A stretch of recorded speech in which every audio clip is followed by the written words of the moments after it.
Hey everyone, I hope you're well. This is the story about what if Naruto went to Demon Slayer universe. Before we start, please subscribe to the channel and like the video as well. So without any further ado, let's start the what if. How could this happen? Yahaba ducked away, avoiding a glinting black blade as it sailed overhead, nearly taking his head off in the process. How could this fucking happen? The onslaught continued. The kid's ruby orbs burned ferociously, a determination unlike any other flickering in his fiery gaze. His red-tinted hair fluttered in the wind as he moved, as he teared forward at superhuman speeds, barely a blur to the untrained eye. He moved through a set of breathing forms, blade held high as he struck with enough force to slice deep into Yahaba's chest, a splatter of blood left in his wake. Yahaba howled in agony, stretching his hands forward. The eyes on his palms blinked, and the kid was pushed away by an invisible force. The boy grunted, sent soaring through the trunk of a tree. A soundless gasp escaped his lips. He collapsed to the ground, but only momentarily. Because almost instantly, he picked himself up from the dirt and shot forward once more. No, no, no. Another set of blinks followed, but this time, the boy avoided them, seeing right through the crimson arrows as they approached him, courtesy of the paper talisman placed on his forehead. Yahaba gritted his teeth. He too moved back, putting distance between himself and the boy. He was not going to die today. Not when he was so close to winning Master Muzan's approval. Damn it. Damn it. If only Susumaru had been here, then they would have won this battle. But no. She was nowhere to be found. Gone missing for weeks. Yahaba leapt away as the Hanafuda boy drew closer, body and sword twisting in his direction. Barely. He barely avoided a swing that would have decapitated him. Instead, the sword only sliced half of his neck, spraying blood into the air. Yahaba jumped sideways before the boy could change direction, and headed to the front of Tamayo's destroyed clinic. Once there, he could barely contain his rage. Useless, he hissed, choking on blood as the wound on his neck healed. You're all useless. 3 demons, recently created by Master Muzan, were being held back by the demon girl with a muzzle in her mouth. She was holding her own against the trio, even as she protected Tamayo the fugitive and a young-looking male demon. It was all wrong. Everything had gone wrong. Not only had he lost to a child, but he was also filthy, caked with mounds upon mounds of dirt. He shuddered with disgust. And as he turned around, he could see the demon slayer boy rushing his way once more, blade held to the side. Ready to finish the job. In that moment, Yahaba decided to flee. Without Susumaru's help, it wasn't worth it to keep fighting, and he certainly wasn't going to die here, covered in blood and filth. He stretched out his palms, but not toward the boy. He directed his ability at the demon girl and sent her flying into the clinic behind her. Nezuko! As expected, the boy faltered, concerned for his companion as she was violently thrown by that irresistible force. This gave Yahaba time to run. Time to escape from this nightmare. He turned tail and sprinted away, putting as much distance between himself and that boy. The sun would be rising soon. He could feel it. And suddenly, Yahaba was in a panic as he ran. He couldn't return to Lord Muzan empty-handed. No, that meant certain death. So, he had to come back with something, with someone. Anyone. Yahaba growled with frustration. In one last desperate attempt, he used his ability again. And he found a trail. Susumaru's trail. Utter shock flooded his veins. It was faint, but he could still sense it. Her aura was here, or at least, it had been here. Most likely, she'd been at this very clinic weeks ago. He hadn't noticed it earlier. But because his senses were heightened by battle, and adrenaline still pumped through him, finding her was actually possible. With the eyes on his palms, he followed a faint trace in the night, a distinct trail characteristic of his partner. However, if he truly focused, something about Susumaru felt different. It was something he couldn't quite ascertain. Her presence was mixed with not only Lord Muzan's blood, but with another. A presence just as potent as his master. This was it. This was the reason he'd had so much trouble finding her. Her trail was not the same as before. And upon realizing this, a sense of foreboding slipped into his stomach. Nevertheless, Yahaba pressed forward as fast as he could, intent on finding his partner before the sun began to rise. Hours earlier, Asakusa. Even though the sun had set, people still flooded the streets. There were thousands of them, dressed in kimonos and yukatas, as well as modern attire. They moved along a broad walkway, some busy, some having a leisurely stroll. Children pulled their parents along to different food stands, dead set on eating their favorite meals. Couples held hands as they walked, enjoying the bright lights and towering buildings that marked Japan's rapid industrialization. It never ceased to fascinate him, just how far this country had come. Not long ago, the notion of mechanical machines powered by gasoline was unheard of, a fantasy, even. But now, not only did dozens of these vehicles move along the road, but many others, such as trolleys, carrying dozens of passengers, glided upon glinting, silver rails. The sound was deafening, yet strangely alluring. Muzan could still remember when a good stallion was the fastest mode of transportation.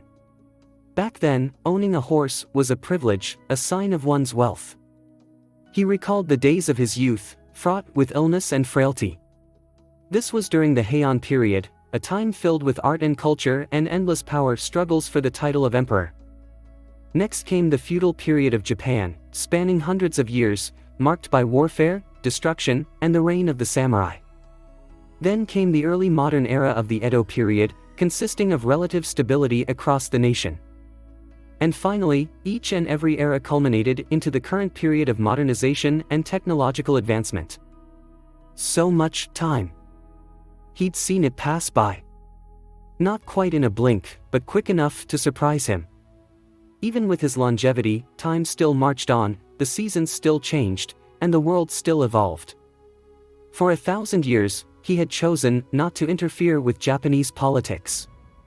Instead, he'd focused on a single thing, a solution to his one weakness. Because his true philosophy was to achieve a state of permanence. Where nothing, especially him, ever changed. To not be altered by time. To remain in a prime state, unaffected by the sun, unafraid of death itself. This was perfection in his eyes, and something he desired above all others. Yet, a question remained. When he finally conquered the sun, what next? Since the Heian period, he'd worked in the shadows, creating countless demons with hopes that one of them would either find the blue spider lily, or evolve to resist the sunlight. He'd focused entirely on perfecting himself, and thus ignored the humans as they altered the country around him. This goal of his had been so all-consuming that he rarely stopped to consider what would occur after he shed off his one weakness. Should he rule Japan? The world? These questions rattled in his ancient mind. Darling? Her voice barely reached him as he mused, the sound of the crowd dull to his ears. Still, Rei persisted, wrapping her hands around his arm. Hanako held him tighter, her tiny arms clinging to his shoulders as they walked. Tsukihiko, are you listening to me? Muzan's eyes snapped to her, a pulse of annoyance filling him as she dragged him from his thoughts. She didn't seem to notice, or care, looking up at him with those big brown eyes. Rei didn't fear him. She never had. Not even slightly. And this mystified him. Even after being in his presence for so long, she still gazed at him in that loving manner. Most of his previous partners, given enough time, started to become uneasy, wary of his disposition. The paleness of his skin. His odd need to stay indoors during the day. But not her. She rarely questioned it. Never thought to pry, even when they first met. I have a skin condition, he told her. And she never broached the subject again. A welcome change when compared to past relationships. If she'd continued to question it, however, he would have killed her on the spot. However, fortunately for her, she had been intuitive enough to keep her mouth shut. "Sorry, Ray," he finally said, smiling. "I was distracted." "A lot on your mind?" she asked gently. "Yes," Muzan replied. "My project has been stagnant lately. 3 of my colleagues left the business for good. All this in the span of one night."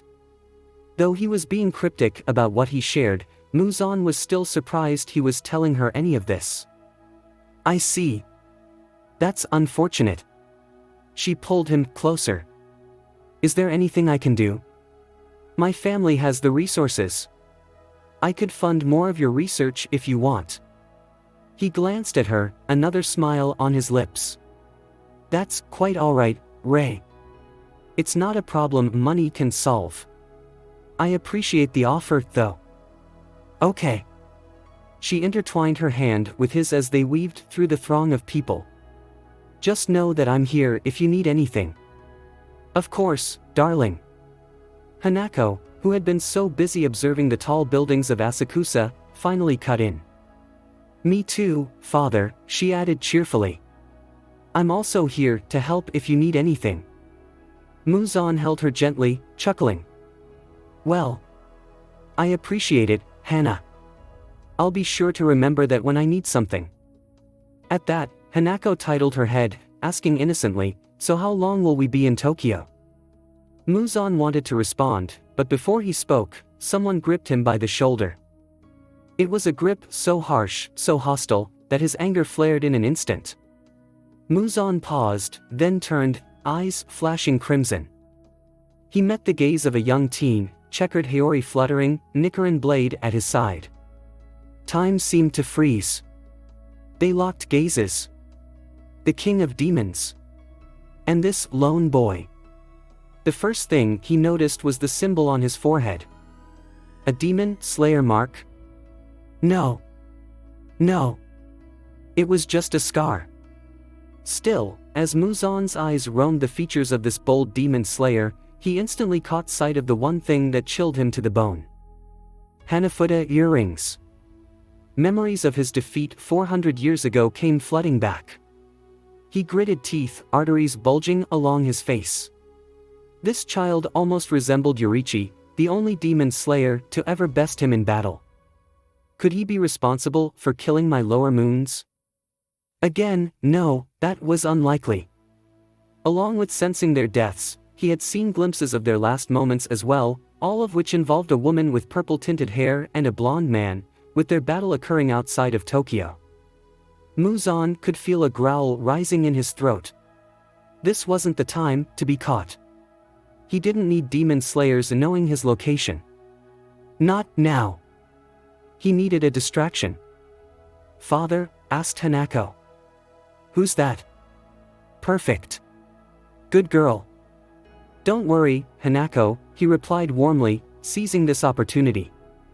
"Everything's fine." The Hanafuda body froze, hand on the hilt of his sword. Seeing Muzan holding a human girl, hearing her name, shook him to the core, and he almost seemed to want to vomit at the sight. "Who is this boy?" asked Ray. "I really don't know. I'm just as confused as you are," he said. "I've never seen him before, in fact." As he spoke, Muzan's claws sharpened, and he found his next distraction. He must have made a mistake, thought that I was someone else. In that moment, faster than a normal person could track, he scratched an unsuspecting man's neck, injecting moderate amounts of blood into his body. Chaos ensued.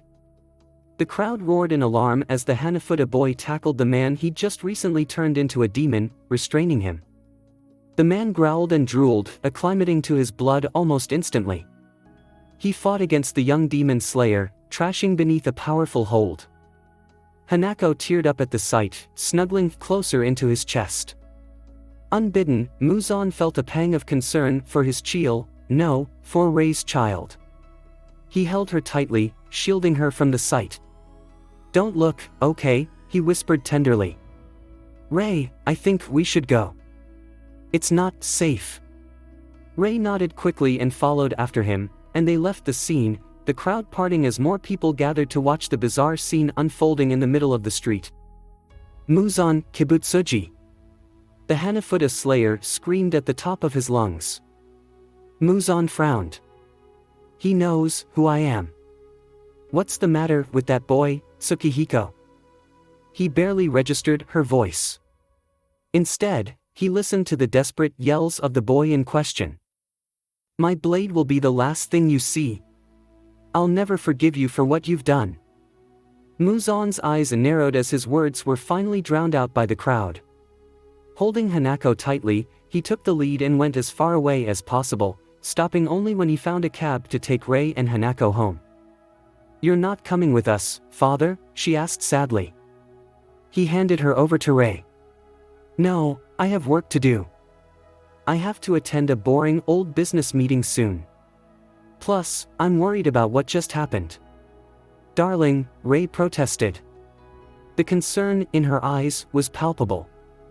Don't worry. I'm just going to check in with the police. Heat smiled warmly. Now, get in. They complied, albeit reluctantly. Muzan gazed upon them for a time. He decided in that moment to finally part ways with them. This makeshift family had served their purpose. And now, with demon slayers encroaching on Tokyo, coupled by the recent deaths of the lower moons, he had every reason to leave this place for the foreseeable future, especially when he just encountered someone that wore the same earrings as Yorichi.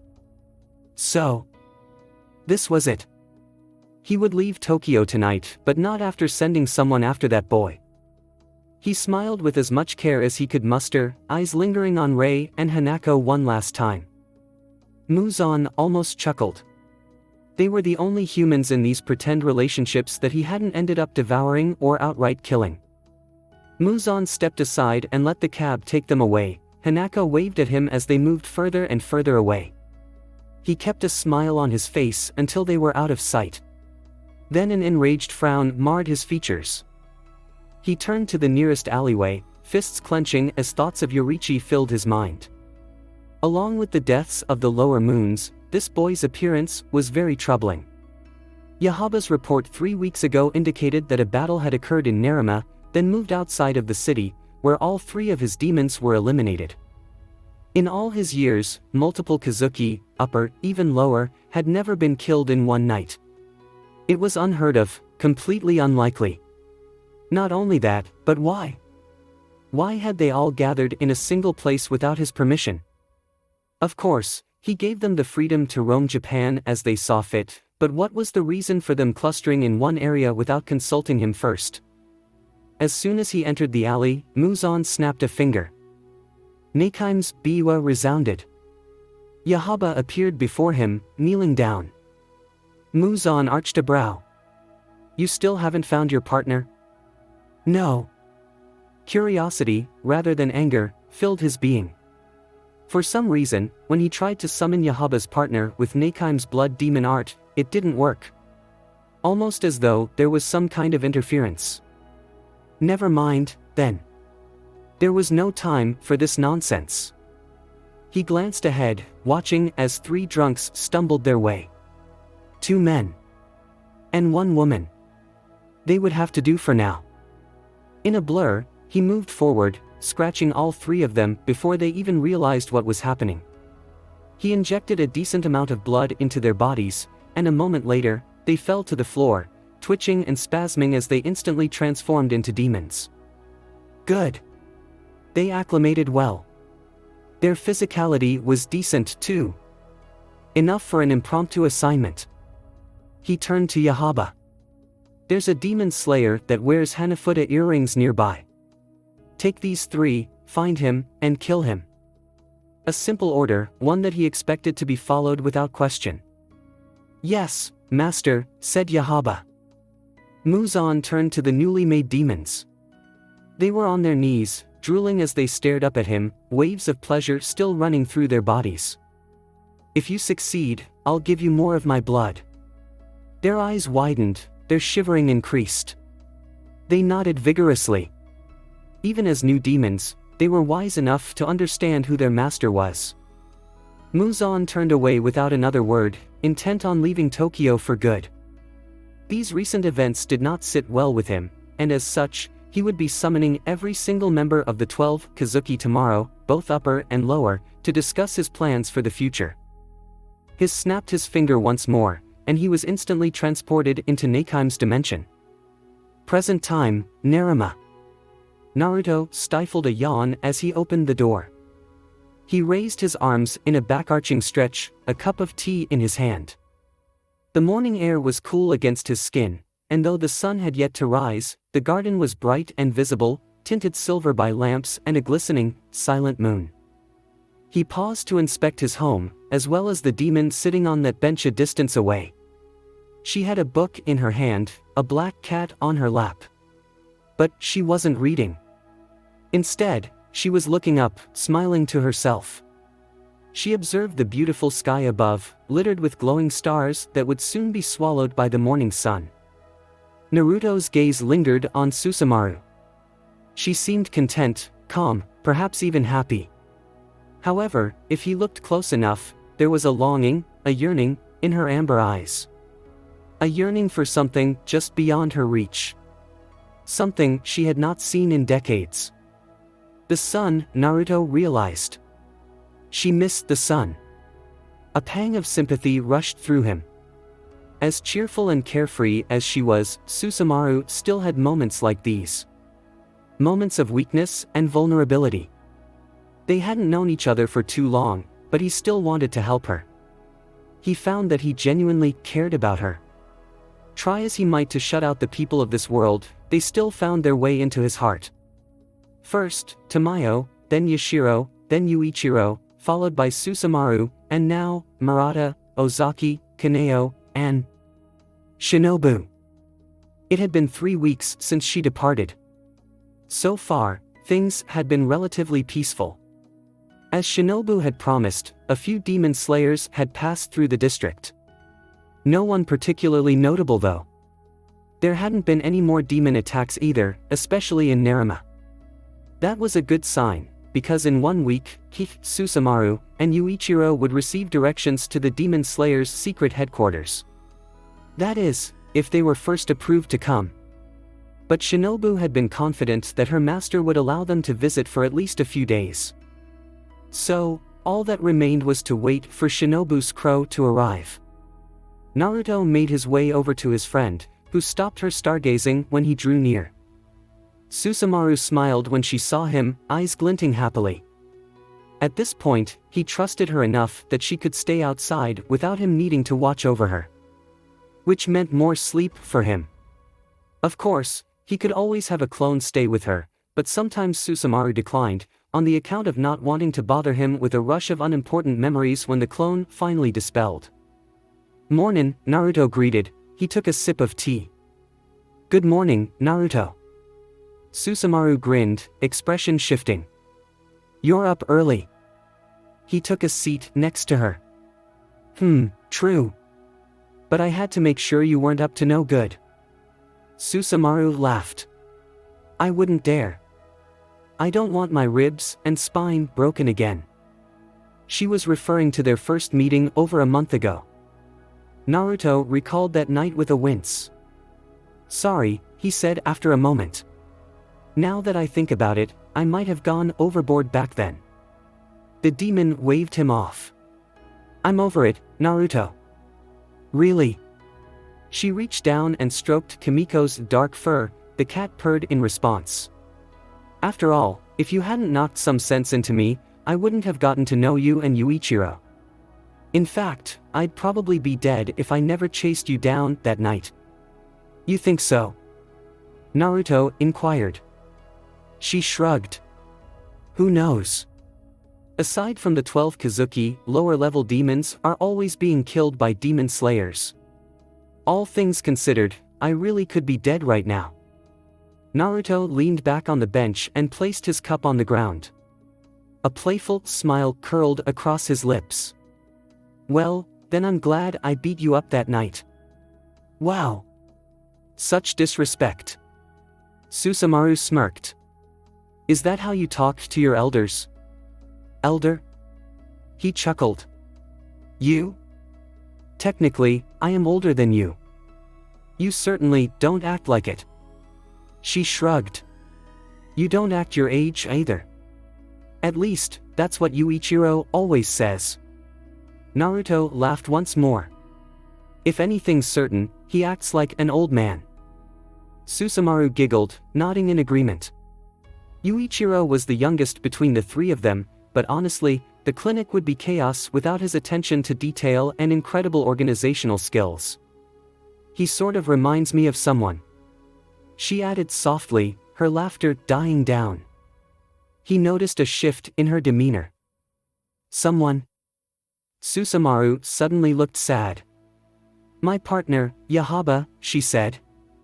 He and I would always be assigned to missions together. We were one of the few instances where demons were allowed to work together for such a long period of time. She frowned. I feel like I've abandoned him. A flood of guilt welled up within her.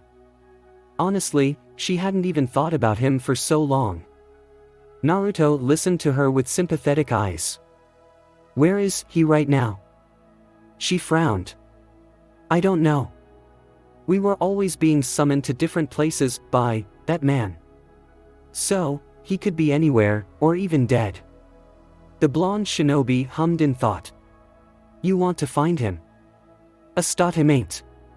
An assumption. But Susumaru thought for a moment, reluctantly shaking her head. I don't know. He's not one to listen to a different perspective. And he's fiercely loyal to that man. Like I was. It was strange. After all this time, why was she now remembering him? Perhaps he was close by. Compared to the volatile relationships between demons, he was actually a friend. A companion. As annoying as Yahaba could be, always complaining about dirt or filth, he had been a constant in her life for years. He was someone like her. Someone turned into a demon at a young age. Perhaps, if she could change, he could as well. She wanted to convince him. Susumaru frowned. Then again, who knew what Yahaba would try to do to Naruto or Yuichiro if he found out she had left Muzan for good? While she cared about him, anyone who tried to hurt her family would be beaten into a bloody pulp. Wait. Family? She glanced at Naruto. Were they a family? Her, Naruto, Yuichiro, and Kimiko? Could that be possible? The thought made warmth spread through her belly. Like butterflies fluttering in an enclosed space. Her cheeks burned, her mind drifting to what family entailed. Especially between her and the blonde doctor sitting beside her. For a moment, she wondered if Naruto felt the same. By the way, Susumaru. Where is Muzan? Ha! Susumaru faltered, torn from her fantasy by Naruto's sudden question. Kimiko protested as Susumaru whirled around to face him. What? Naruto looked calm, crossing his arms. Where is Muzan Kibutsuji? He repeated nonchalantly. Do you know? Why do you want to know?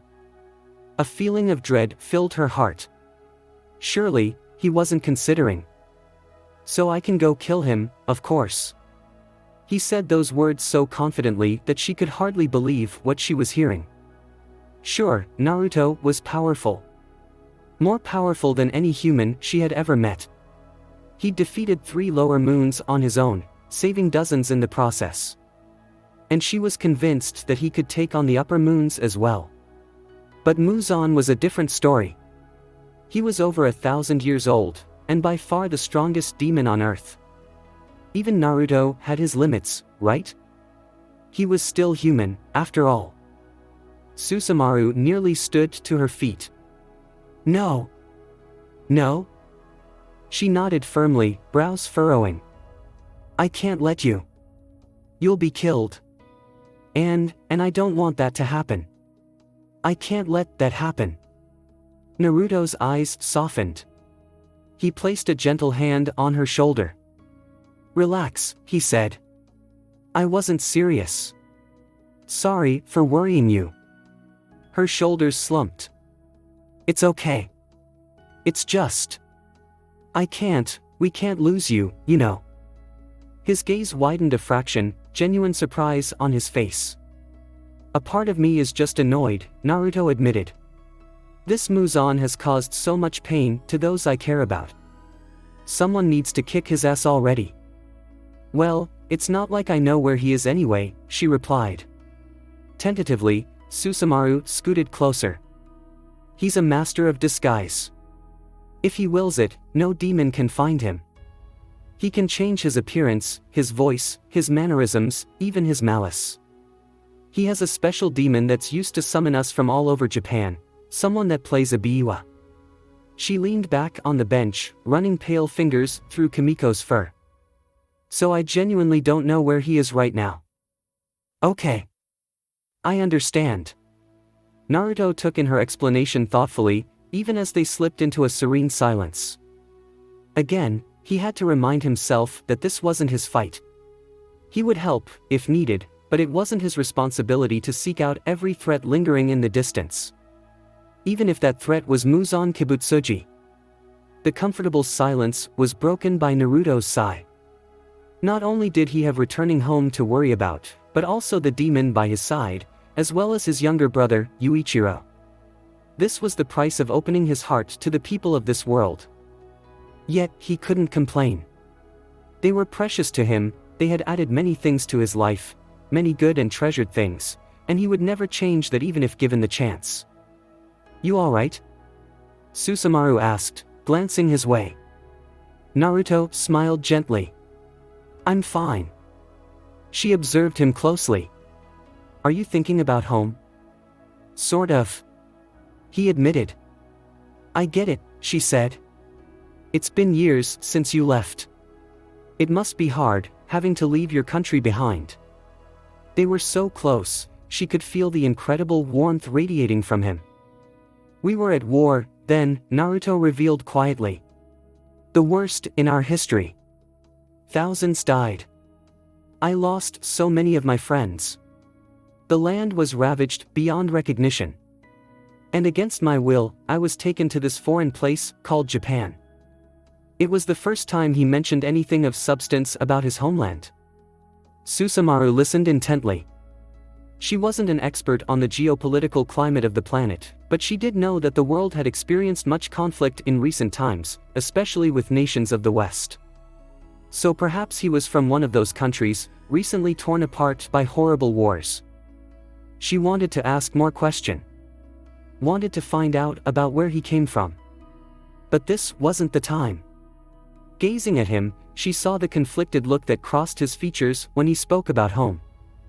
He was so young. Yet he had so much on his plate. So much to worry about.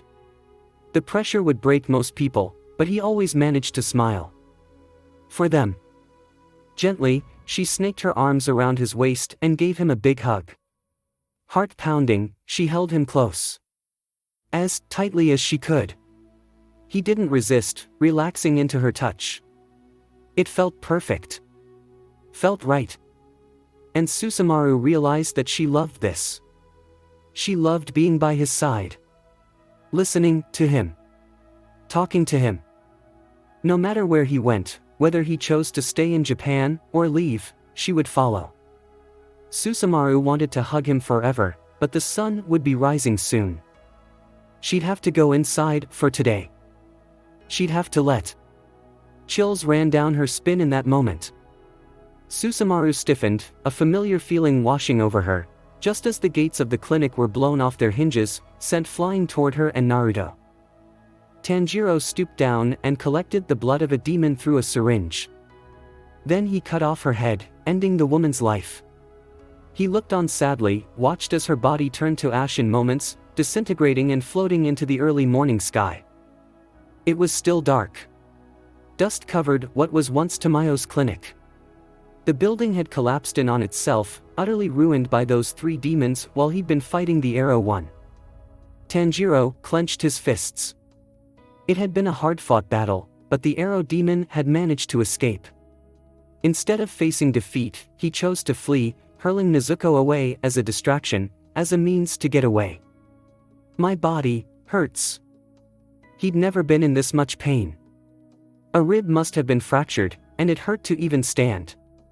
Yet the fact that he was still alive, the fact he'd been able to best all 4 demons, meant that he was becoming strong. Strong enough to protect others. Strong enough to find a cure for his sister. Safely capping the syringe, he handed it over to Tamayo.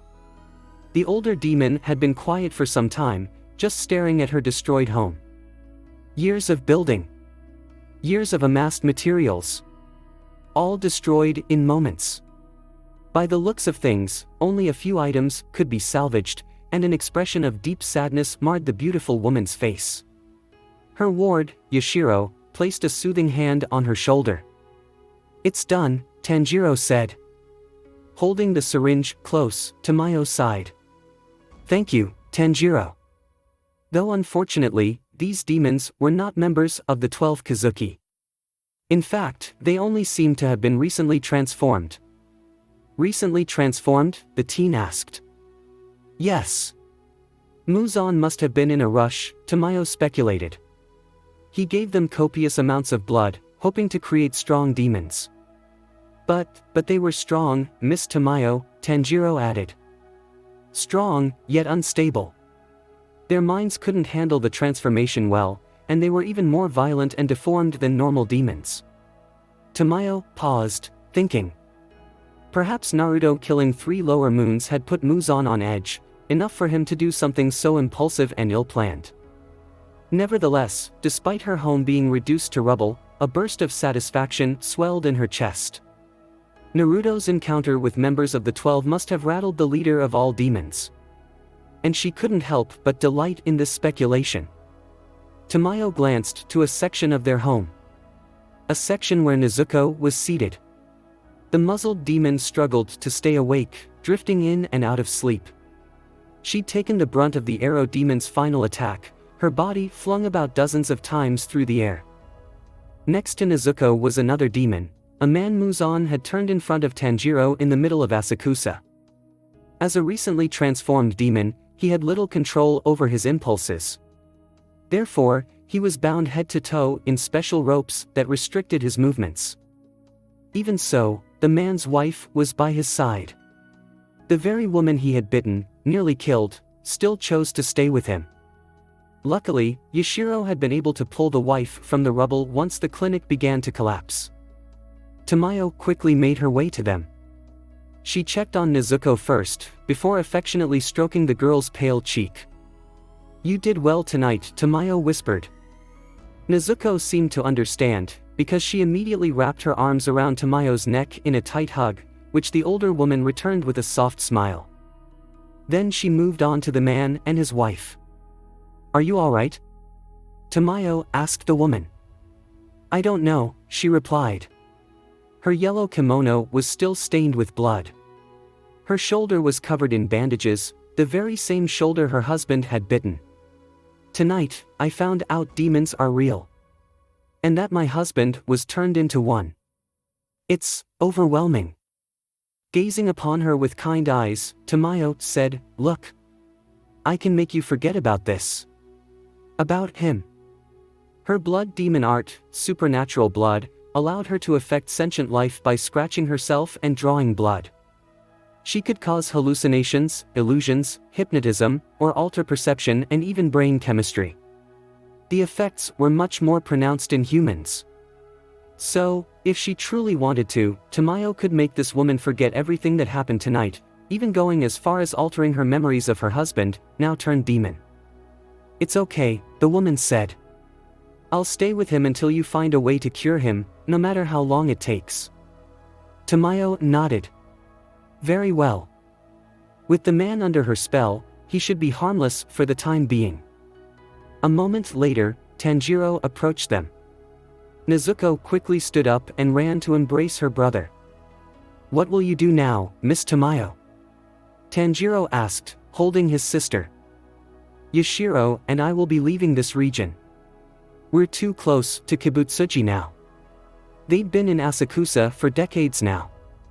It would be painful to leave. But before that, I'm going to pay a friend a visit." Tanjiro tilted his head. "A friend? She nodded. He lives on the outskirts of Tokyo, several hours from here. Shorter, if you run. Tamayo smiled softly. If possible, I really want you to meet him before leaving the city. And this friend of yours, he's aware of demons? Tanjiro held Nezuko's hand. I wouldn't want to startle him. Yes, he's aware. He knows the truth about me and Yashiro. In fact, he lives with a demon as well. Tanjiro's eyes widened at that. I can help with some of your injuries, but he'll be able to heal you completely. Are you okay to travel? Though pain shot up his ribs, Tanjiro nodded. I can manage. Good, she said. Take your time getting there. There's no rush. He'll welcome you with open arms. And most importantly, he might have some information on the 12 Kazuki as well. At the mention of the 12, Tanjiro's resolve was strengthened. With every mission, he came closer and closer to helping Nezuko. A light. He gripped the hilt of his sword. I'll head there now. Will you be coming? Later, Tamayo answered. The sun is about to rise, and Yashiro and I still need to gather what's left in the basement. We'll stop by tonight. Tanjiro nodded. His crow hadn't come to give him a new mission yet, so he had time to investigate this new lead. He stooped down and opened Nezuko's box. Even without prompting, his sister shrunk down until she was small enough to fit inside. Let me take a look at you before you leave, said Tamayo. She bandaged any bleeding wounds, giving him a once-over when she was finished. She gave him directions to Naruto's clinic as well. Still, Tanjiro was concerned. Will you be okay? I can stay with you. Don't worry. She waved him off. Take care. I'll see you again tonight. Tamayo paused. And one more thing, Tanjiro. Keep Nezuko close. Tanjiro tilted his head. Naruto has very special blood, she explained. Nezuko's not like normal demons, so she might not be affected. But I just felt you should know this about him. Okay. Tanjiro gave a single nod, turned, then left, set on finding Tamayo's friend as soon as possible, before he was called away for another mission. The massive black gates, sent soaring toward Naruto, were deflected by a large, rotating sphere of air. They bounced off the rapidly spinning winds, landing on either end of his property with a resounding crash. Yahaba burst into the garden like a madman, desperate to find his partner as morning drew closer and closer. He'd followed it. Her footsteps, her lingering aura. He'd bet his life on it, risking certain death in the sunlight. Using his eyes, he'd stuck to that faint trail, that distinct feeling only she could bring. A feeling so scant that he doubted even Lord Muzan could find her. And it all paid off, this hunch of his. Because she was here. She was actually here. In this garden. At this home. Yahaba didn't like to open his normal eyes. Usually, he opted to use the ones on his palms, having the other pair remain shut. Keeping his upper eyes closed was comforting. Not physically, but mentally. Shutting his eyes reminded him of his days as a human, of being a child. Of being blind and helpless, of groping around in the dark, protected by his mother and father. This time was different. Forgoing his discomfort, he chose to open both eyes, peach-colored gaze locking on the demon he'd worked with for some years. She caught sight of him as well, amber orbs growing wide as he slowed to halt in front of her. Yahaba. She was still alive. Still the same Susumaru. But then again, she wasn't the same. No, he realized. Something about her was different. Something so subtle, yet so profound that couldn't comprehend what it was.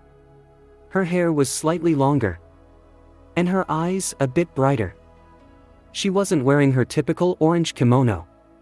Instead, she wore black pants, the same dark serosure around her chest, and an orange haori. Seeing her, whole and well, sent a shiver of relief through him, but also a spark of anger. You idiot, he hissed. I worried. I thought you were dead. Really? You were worried? About me? Wow. I didn't know you had it in you. Opening with a joke. Different. Yet still the same, Susumaru. As much as I hate to admit it, yes, I was worried, Yahaba said quietly. Susumaru's features softened. Sorry. It was then that he noticed the man standing beside his partner. He'd been so focused on finding her that this person's presence had barely registered in his mind. He glanced at the blonde male with a mixture of confusion and disinterest. Why is Susumaru with a human? And why was he suddenly feeling jittery with a desire to feed on this human? A pulse ran through him. His body began to shake, and his mouth began to water, and he turned to face the blonde with wide, hungry eyes. What was this? He'd never felt like this before. All he wanted to do now was pounce and feast like he'd never done before. His mind was in a haze, his breathing becoming more and more shallow, bolts of desire sparking through every fiber of his being. By the time he got some semblance of control, Susumaru was stepping in front of the human, almost as if to protect him. Who is this person, Susumaru? She'd put herself between them. And she didn't seem to want to eat him either. Just what on earth was going on? The name's Naruto, the human interjected. His brow twitched with annoyance. That gate cost a lot of money, you know. And you just knocked it down. Gate? Yahaba growled. Who cares about a stupid gate? Susumaru, what is happening? Why is there a human behind you? Yahaba. Susumaru's features were gentle yet determined. He's not just any human. He's the one that saved me. Confusion colored his face. Saved you? From what? From the life I used live. From that man. That man. You mean the master? Yahaba was at a loss. He could not comprehend what was happening. Susumaru was someone just as loyal to Muzan as he was. They'd made it their goal to win his approval, to reach the highest level of the 12 Kazuki. Yet here she was, claiming she'd been saved from the master. You're confused. Something must have happened. Yahaba's gaze shot to the blonde beside her. He's responsible. He did something to you, didn't he? Deceived you, most likely. She remained calm. A small smile curled across her lips. He did no such thing. And he's not threatening me, if that's what you think. He's no demon slayer either. She really was different. That playful glint hadn't left her amber eyes. But she seemed more mature. More refined. What happened to you? Enough of this nonsense. Come with me, now. The master will be concerned that I haven't returned yet. Her smile suddenly turned sad. He won't. He doesn't care about us, Yahaba. A burst of rage welled up within him, so much so that the human slid into a stance, ready to attack. Doesn't care about us, have you lost your mind? Yahaba yelled. Veins bulged along his body. The master's blood, his kindness, is the reason that we are alive. He's the reason I'm no longer blind. Most demons forgot their origins, save for a select few. He was one of those few. He remembered bits of who he was before, pieces, just enough. Her visage grew firm. No, Yahaba. He's the reason there's so much suffering in Japan. He didn't save us. His blood made us into murderous monsters. The kind that harms innocent people without remorse. And sure, our childhoods weren't the best. But that's no excuse for the things we've done. Enough, he was losing his temper. This wasn't like him.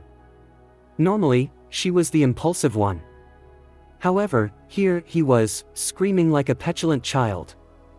I failed my mission. The sun is coming up soon. I can't leave here without you. He won't be pleased. I need to bring something back to him, anything. He was quaking with fear. If I bring you back at least, it will surely appease him. Susumaru frowned. I'm telling you. He doesn't care. You failed your mission. Even if you brought me with you, he'll only kill us both. That's not true. He no longer had control. He relies on us. He made us members of the 12 Kazuki for a reason. He lied, Susumaru pressed. A twinge of sadness echoed in her voice. I've seen members of the 12. They're different. They're powerful. Even the lower moons. You can just feel their strength. She gritted her teeth, angered at being deceived. We were never part of the 12. No. You're the one that's lying. All this while, Naruto had been quiet. He'd been watching them, giving them the space to air their grievances. Sure, he wasn't exactly thrilled with this Yahaba breaking down his gate, but this was Susumaru's fight. He wouldn't step in unless necessary. The sun would be rising in several minutes. So, this confrontation wasn't going to last for much longer. However, it was the sound of the door opening that made Naruto's concern grow. Normally, this was the time when his student liked to wake up and begin setting up the clinic for the day. Naruto turned as Yuichiro stepped outside, rubbing at sleep-heavy eyes. What's happening? Yuichiro yawned deeply. What's all this noise? Seeing the younger teen, Yahaba's anger soared to new heights. It's these humans, isn't it? He hissed. Maybe if I got rid of them, you'll come to your senses. The demon stretched out palms that contained emerald eyeballs. 2 blinks followed, and Naruto instantly felt a number of forces tugging at his entire body. Thinking fast, he applied chakra to his feet, resisting the strange energy as it tried to throw him away. It worked, because moments later, the force dissipated, moving past him. He was fine. The same couldn't be said for Yuichiro. Naruto turned and saw his student being carried 20 feet above the clinic, launched into the air by that same force. Shit! Unbridled rage marred Susumaru's features. Naruto, however, was already moving. He remained calm, muscles tensing. He shot forward into the sky, a blur in the night. He met Yuichiro in the air, reaching out to him with open arms. Shaken, but otherwise fine, Yuichiro embraced Naruto, and they gently floated back down to earth, aided by a wind jutsu to cushion the fall. You okay? They landed, and the teen grumbled. I should know better than to expect a pleasant morning with you two around. A witty remark. He was okay then, thankfully. Naruto placed his student down gently, then turned to face the demon in front of them. He was ready to rip him apart. But by the looks of things, Susumaru was already ahead of him. The Temari came flying faster than the speed of sound. A crack. Like lightning. A sonic boom. Yahaba could hardly react, could hardly move as the ball punched through a portion of his side. Pain. Blood bubbled from his stomach, surging up his mouth. It was so fast. Too fast. She'd never been able to throw her weapons this quickly before. Gritting his teeth, Yahaba stretched forth both palms as another volley of Temari came his way. 3 of them this time, each moving at supersonic speeds. He was ready. Several blinks, and each ball was sent back toward her. Susumaru's eyes narrowed. With a thought, she released the technique, and her Temari disappeared before they could hit her. Damn! 5 blinks. He sent dozens of arrows her way, hoping to catch her and toss her aside. She reacted quickly, weaving past each projectile. She avoided it, sure, but he made certain to aim the arrows at the blonde behind her as well. However, unlike last time, the blonde anticipated his arrows. Grabbing the younger human by his side, Naruto resisted the red vectors with ease. By the time Yahaba returned his attention to Susumaru, she was already upon him. She had a Temari in her hand. But not quite. It floated just above her palm. And it was spinning. Faster. Faster. Faster than anything he'd ever seen. It was glowing, too. Amber, just like her eyes. The Temari was now like a ball of fire. No, like a ball of energy. It almost seemed like she was holding the sun in her palm, a spinning, flaming sun. Before it hit, Yahaba already knew he'd lost. She'd become so powerful. Before her disappearance, they'd been relative to each other in strength. But now, she was leagues above him. Rasengan. She whispered it. He barely heard her voice as she thrust her flaming, plasma-like Temari into his chest. It was agony. Unbridled agony. It drilled and drilled into him, disintegrated his ribs and internal organs. A blast wave of heat erupted around them, and Yahaba was suddenly flying. She aimed upward, so as to prevent damage to the clinic. His feet left the ground as he was launched into the sky. High above the garden. High above the clinic. Carried by a ball of plasma that still burned and burned, until it didn't. Finally, her Rasengan disappeared, leaving a massive hole in his chest and abdominal region. And he was falling. Without mercy. When Yahaba finally struck the ground, he shattered every bone in his body. Darkness enveloped him in moments. In that state of unconsciousness, memories flowed through him. Memories of being a child, memories of growing up blind. He recalled his father passing away early. Then his mother becoming ill. And he, a blind boy, had been forced to work to support his sick mother. He worked in various homes as a cleaner, obsessively keeping the homes of his clients tidy. He developed an aversion to filth, something that still impacted his behavior to this very day. Oh, how he hated filth. Because as a cleaner, a blind one, no less, his very livelihood was dependent on how well his work was done. He had to be better than others, dozens of times better, if he wanted to support both him and his sick mother. But one day, he'd been fired. He'd been let go by his last client on a cold, snowy night. Blind, without work, he had nothing. He couldn't help his mother. They would both starve. Then, he came along. Such a pitiful child. Hunched over in an alley, that man came to him. Do you want power? Shrouded by darkness, he could only hang on to Muzan's every word. Do you want to see? Hope. A hope he'd longed for since birth. It had arrived on a silver platter. So, ignorant boy that he was, Yahaba took it. For his sake. For the sake of his mother. He became a demon for her benefit. If only he had sight, then he could find a good job. He could buy the medicine needed to keep her alive. His mother. The one who gave him life. In the end, he gained his sight. But killed his own mother. As he drifted back into a state of consciousness, Yahaba realized he could not move. His wounds were nearly healed. Yet he couldn't so much as twitch a muscle. Something was restricting him. A spell of sorts. He opened his upper eyes to a glinting moon. Two figures were standing over him. Susumaru. And this Naruto person. Susumaru looked at him sadly. With such empathy and care. The same was true of the blonde. He didn't seem too angry anymore, even after what he'd just done. His eyes were so gentle, too.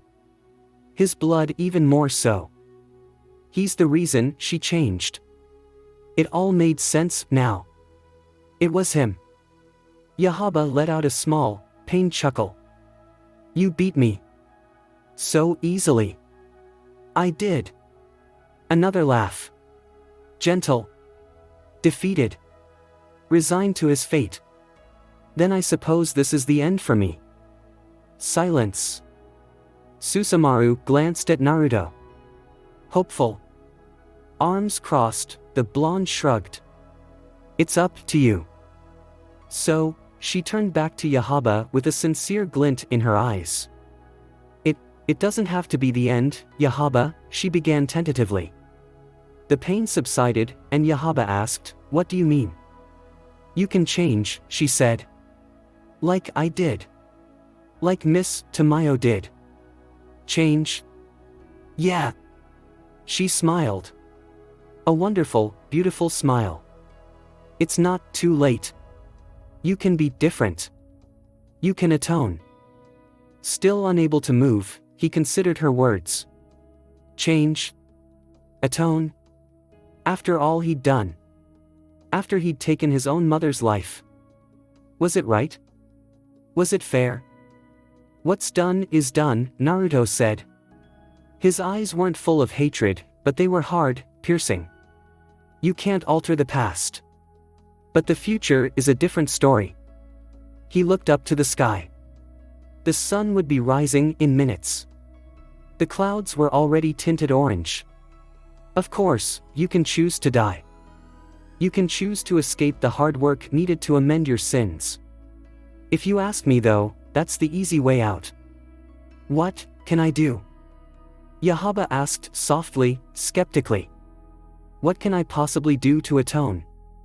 Hope swelled in Susumaru's chest. It was selfish, but she wanted him to live. She wanted him to know the beauty and pain of living to better oneself and the world. "You can protect people from other demons," Susumaru answered. She looked him in the eyes. "You can turn away from that man for good. Give your body, your cells. Help find a cure to our condition. So that no child ever has to go through what we did. That's a start. The rest should come in time. Protect humans. Turn away from Muzan. He might as well be signing a death sentence." Still, when he gazed at Susumaru, when he saw the peace on her face, the lack of fear, he thought that maybe, just maybe, he wanted to see what she saw. This man, this Naruto. Whoever he was, Yahaba could tell that he was special. And Susumaru was just as special. For being brave enough to change. So maybe he could do it too. For the first time in years, he could feel tears welling in his eyes. I want to change." That was all Naruto needed to hear. This won't be easy, you know. It wasn't easy for Susumaru either. Naruto stooped down, taking a knee. "But most importantly, you must promise me. Promise us." By now, even the younger teen that he'd just tried to hurt was watching the scene. "You must promise to never harm a human again," Naruto continued. "If you do," Susumaru added, "if you lay even one finger on an innocent person, we'll see to it that your life ends. And it will hurt." "Okay," Yahaba whispered. I promise." "And one more thing," Susumaru continued. "Yuichiro has to agree as well. If he's against this, we can't let you live." Everyone turned to the turquoise-tinted teen. He only shrugged. "Do what you want. With you two freaks of nature here, I have nothing to worry about." It was settled. Naruto took out a kunai and sliced his palm deeply. Yahaba's eyes widened as the aroma filled his senses. Something so different from Muzan's. Something otherworldly. He drank steadily, savoring a taste, a feeling like no other. This was it. His blood was enough to quench that burning hunger. As long as Naruto was here, he could change. For the better. When it was over, Yahaba felt satisfied for the first time since he was turned. The world suddenly seemed brighter. He also felt tired. So very tired. And Susumaru was hugging him, arms tightly around his shoulders. He shut his eyes and let her hold him. Whatever came next, he would face it head on. Yuichiro crossed his arms. "Saving another one, huh?" he whispered. Naruto looked at the two demons with gentle eyes. "I suppose so." Well, out of the dozens upon dozens of demons he'd killed, saving two was still a pretty bad streak. An anomaly, for sure. "You're such a softie," the teen said. Naruto chuckled, ruffling Yuichiro's turquoise locks. Don't worry. I'll make sure he apologizes for what he did. And he's gonna fix my damn gate. Whatever, Yuichiro said. As long as he doesn't try that again, I don't care. I trust you and Susumaru enough to know that I'll be safe. No matter what happens. Afternoon, Naruto's office. Running a business wasn't all roses. More so when that business dealt with human lives. There were many inspections he had to pass. There were also many things he had to document. Patient information and medical history were precious things, especially if some member of the city's government wanted to investigate his modest establishment. As much as liked to help those in need, Naruto also preferred to keep a low profile, just like Tamayo. Which was why he chose an area at the furthest reaches of the city, away from prying eyes, but accessible enough for most. Thankfully, ever since he built this place a year ago, no one had thought to probe into his practice. But still, as head physician of the clinic, he had to make sure that everything was in order. His desk was littered with countless files, each one containing hundreds of pages of information. Good thing he had clones to help. Naruto imagined that this was how being Hokage generally operated. There was a lot of responsibility involved, but also a lot of fulfillment. Finishing with the last file, Naruto leaned back in his chair. The two clones that were helping him sort through information wiped the sweat from their brows, then dissipated in a cloud of smoke. The window across the room was slightly open. A gentle wind blew, ruffling the pile of papers on his desk just enough for him to hold them in place. Kimiko was seated at the edge of his table, tail wagging lazily in the air. She watched him with those piercing eyes, almost as if demanding a snack. Naruto chuckled and gently scratched her chin. I'll get you something to eat. Promise. It was times like these that he loved. Just being able to relax and enjoy the passage of time.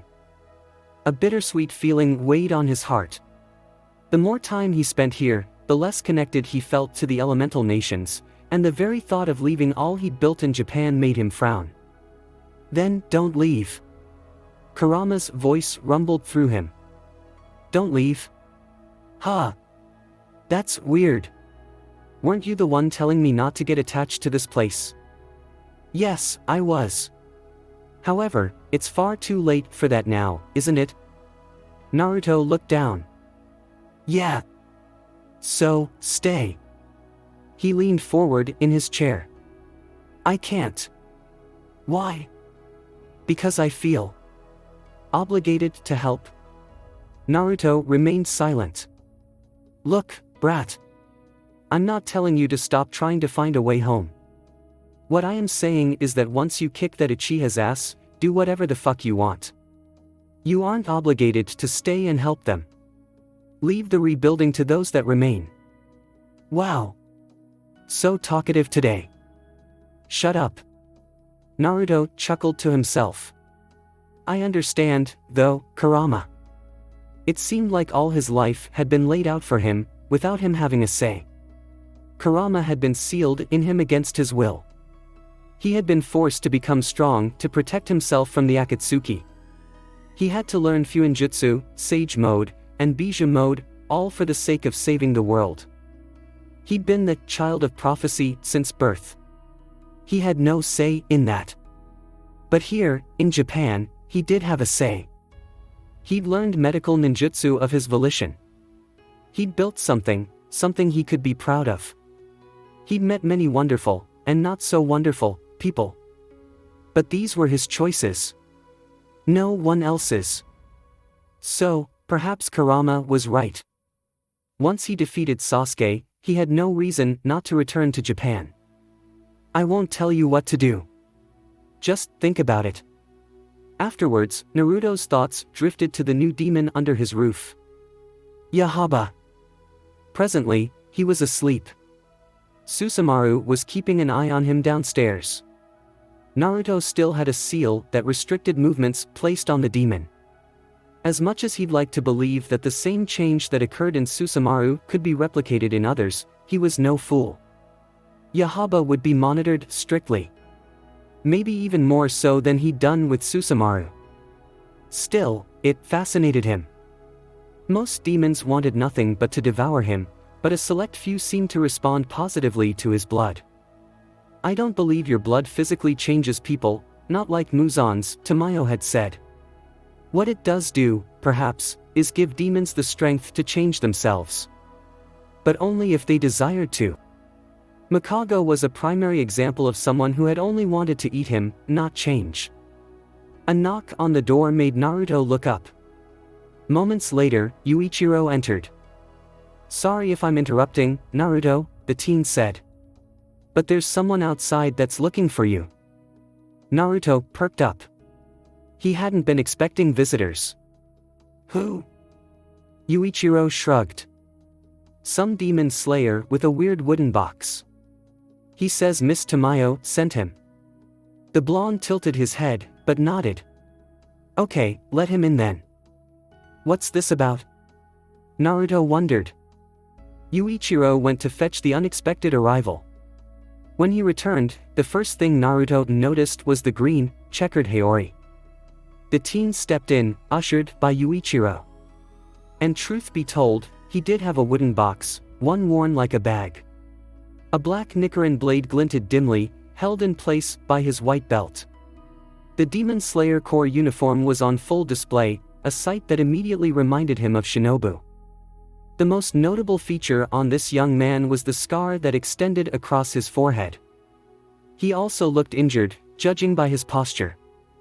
Hello, are you Naruto Uzumaki? The Demon Slayer finally asked. Naruto smiled. The one and only. And you are? He bowed his head. Tanjiro Kamado, sir. Whoa, whoa.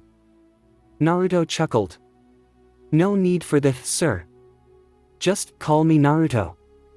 He'd been tense earlier, but relief seemed to flow into Tanjiro. He rubbed his burgundy hair. Okay, Naruto. Come on, take a seat. And Yui, please get him something to drink. Yuichiro nodded without protest and left, leaving Naruto alone with the young demon slayer. Tanjiro tentatively took a seat across from Naruto. He gently removed the box from his back and placed it in front of him on the floor. Naruto's eyes snapped to that box, brow arching with intrigue. So, you met Tamayo? Tanjiro nodded quickly, nervously. Yes. She told me to come see you as soon as possible. You're aware that she's a demon? Another quick nod. Yes. Naruto leaned back in his chair. But you're a demon slayer, aren't you? Isn't interacting with a demon against your philosophy? When it came to this issue, Tanjiro sat up straight. It's true that I am a demon slayer, he said. My job is to decapitate any demons I come in contact with. I trained for it. I was given this sword to take their lives, to avenge the souls of those they killed. His eyes were firm as he spoke. Still, for those demons who truly regret their past, for those demons who suffer and struggle to right their wrongs, I will not overlook the actions they take to make amends. And sure, Miss Tamayo might have done bad things in the past. But now, she helps people. She takes care of the sick. She's trying her best to cure all demons. She really has changed. Naruto grinned. I see. You're certainly different from other demon slayers I've met. With that, I suppose I can trust you not to go attacking my friend. Your friend. Tanjiro glanced around. Oddly, he sniffed the air, then seemed confused by something, glancing around. You mean a demon, right? The blonde nodded. Yeah. Miss Tamayo told me that you lived with a demon, that you might be able to help me with some tea. The box in front of Tanjiro suddenly began to shake. The teen placed a hand on the fine wood, hoping to soothe what lay within. But the shaking continued, and loud scratching sounds could be heard. Naruto's eyes locked on the wooden item once again. Nezuko, what's wrong? Tanjiro inquired, patting the box. The shaking intensified, growing more violent. Nezuko? He looked concerned, stooping down to open the box. Naruto was genuinely surprised to see a girl emerge from the enclosure. She possessed pale skin and pink eyes. Her dark hair was long, reaching down to her waist, tinted orange at the tips. She looked similar in appearance to Tanjiro, too. So, siblings, perhaps? But the most notable thing about her was the bamboo muzzle in her mouth. And she was drooling. Realization struck Naruto in that moment. This Nezuko girl was a demon. Yet he hadn't sensed a lick of negative emotions from her. Nezuko, Nezuko.